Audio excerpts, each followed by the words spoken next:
পেরুকে 1-0 গোলে হারিয়েছে আর্জেন্টিনা। উরুগুয়ের সঙ্গে পিছিয়ে ব্রাজিল। সালভাদরে বিশ্বকাপ বাছাই পর্বের ম্যাচের উরুগুয়ের সঙ্গে পিছিয়ে পড়েও 1-1 গোলে ড্র করেছে 5 বারের বিশ্ব চ্যাম্পিয়ন ব্রাজিল।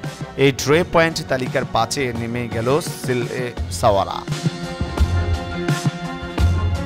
স্বাগতিক ব্রাজিলের জন্য ম্যাচটি ছিল প্রতিশোধের, থাকলেও সেই প্রতিশোধ যেন আর নেওয়া হলো না। এবার গেল কোপা আমেরিকায় টাইব্রেকারে ব্রাজিলকে 4-2 গোলে হারায় উরুগুয়ে।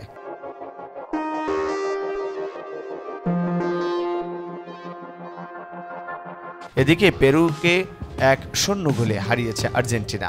বোম্বাই নিয়ারা স্টেডিয়ামে বছরের শেষ ম্যাচটা জয় দিয়েই রাঙ্গাল ও 3 বারের বিশ্ব চ্যাম্পিয়ন আর্জেন্টিনা। বিশ্বকাপ বাছাইয়ের ম্যাচে পেরুকে 1-0 গোলে হারিয়ে কনমেবল অঞ্চলের শীর্ষ আর্জেন্টিনা। মেসির অ্যাসিস্টে একমাত্র জয়সূচক গোলটি করেন লাউতারো মার্টিনেজ। ম্যাচের শুরুটা খুব একটা ভালো করতে পারেনি আর্জেন্টিনা। একাধিক ইনজুরি সমস্যা নিয়ে মাঠের লড়াইয়ে নামে বিশ্ব চ্যাম্পিয়নরা। তবে মাঠ আর আক্রমণ ভাগে আলবিসেলেস তারা পুরো শক্তি পেলেও তা বারবারই কাজে লাগাতে ব্যর্থ হচ্ছিল স্ক্যালোনি শিষ্যরা। ম্যাচের 22 মিনিটে আতলেটিকো মাদ্রিদের স্ট্রাইকার আলভারেজের শট পরে ফিরে আসে পারে লেগে। পুরো 45 মিনিটে আক্রমণে ভীতি ছড়িয়েছে ঠিকই, কিন্তু কোনো গোলের দেখা পায়নি আর্জেন্টিনা।